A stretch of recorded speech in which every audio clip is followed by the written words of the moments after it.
am competitive. Like, I will stab you to win competitive. Okay, fine, that was a little dramatic, and it only happened once. It was kind of an accident. It was kind of my fault, but not really. Ugh, we're off to a great start. Hey guys, it's Chilly.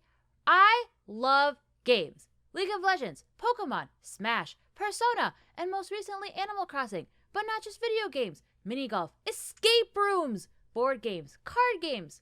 I think a nice way to spend a Saturday night is with friends and just play Cards Against Humanity or Apples to Apples or even bowling. However, when I go bowling, I'm one of those people who will talk or yell or do anything I can to distract you from your bowling shot. Yeah, I know, I'm annoying. As a general rule, I'm a very non-confrontational person. I will, however, embrace my inner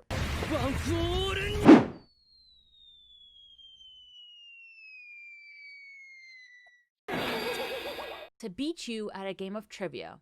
I've actually only ever been to trivia night once, and there's a reason it was once. My friends and I went to a grill and bar for trivia night, and I got a little too into it.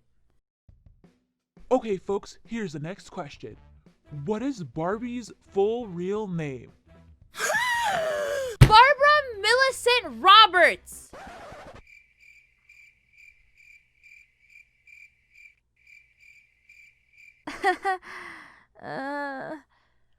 And I did this every time I knew an answer, and I do not know why.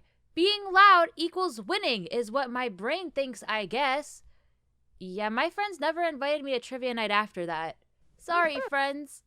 Besides being loud, I can get a little violent as well. Damn, maybe I need to really rethink this whole playing games thing. So one summer when I was in high school, I attended this engineering summer camp because my parents made me as a way to explore my career options. And by career options, I mean my engineering options, because besides engineering, the only other career pathway I was allowed to think about was medicine, which clearly did not work out either way. But that's besides the point. But basically the way this camp was set up was that every day from 8 to 5 we'd have classes. We'd have homework every night and a project that we had to complete by the end of camp. So, you would think after all that schoolwork, we'd be too tired to function. But this was camp. No one sleeps during camp. Actually, I wouldn't really know. That was the first and only camp I ever went to. I'm pretty sure that was my first time experiencing sleep deprivation because we wouldn't get to bed until 4 a.m. only to have to wake up 2 hours later to get ready for breakfast. So the first night, as a bonding exercise, we, the campers, decided to play spoons. Now, if you don't know what spoons is, think of it as a card version of musical chairs. Each player gets 4 cards, and the first person to start is responsible for drawing from the deck, while the last person discards the cards into a garbage pile, which the first person will use once the deck runs out. There are spoons that are placed in the middle of the players. The number of spoons is 1 less than the number of players. The game starts with the first player picking a card from the deck and passing a card on to the next person, and the person takes that card and gives one of their cards to the next person, and so forth until it reaches the last person.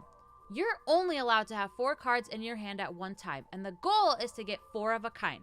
Once you get 4 of a kind, you grab a spoon, and chaos ensues. Similar to musical chairs, when the music stops, everyone drops their cards and tries to grab a spoon.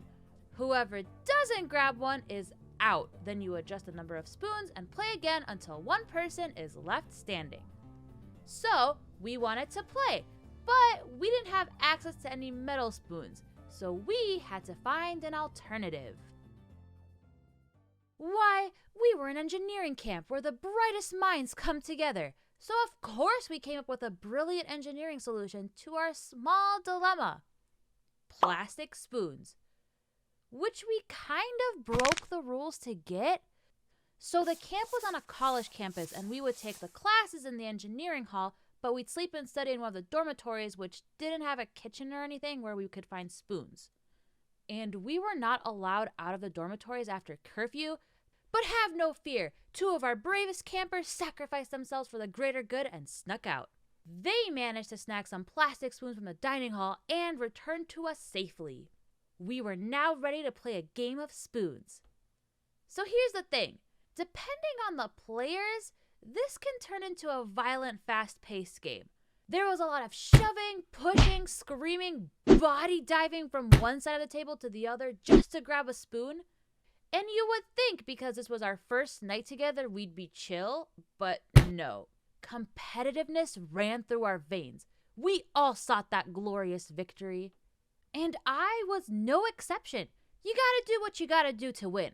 If I can't win in anything in my life, I will proudly do my damn hardest to win at a card game. At one point during the games, there was a tactic that a few people would do, thinking they were being all sneaky. They would get their 4 of a kind, but keep a on and ninja that spoon from off the table, and just keep playing as if nothing had happened, which would cause even more madness. It would always either be me or this one other girl, Natalie, who would notice first because we had those amazing keen eyes. There was a round, however, that was rougher than the others. Everything was calm besides the frantic card passing, everyone trying to get that 4 of a kind. I was stuck on 2 4s and 2 jacks, too focused on deciding which set to sacrifice, failing to notice that the first spoon had been picked up. My eyes met with Natalie, realizing we were too late and there was 1 spoon left.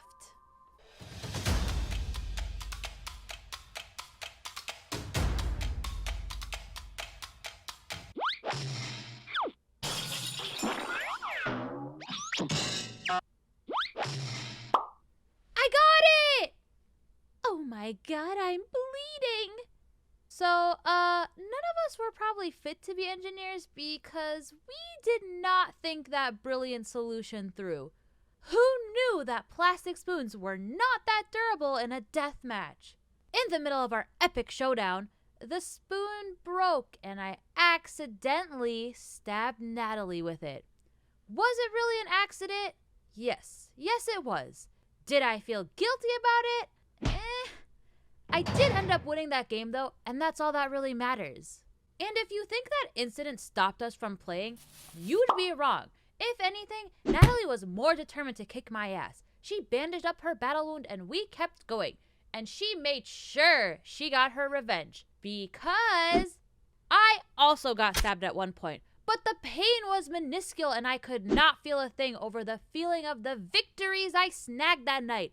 Something I proudly put on my resume. And we ended up playing spoons every single night for the rest of camp, and friendships were built.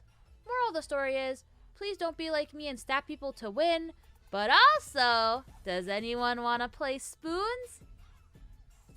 Hey guys, thanks for watching this video. I have one announcement.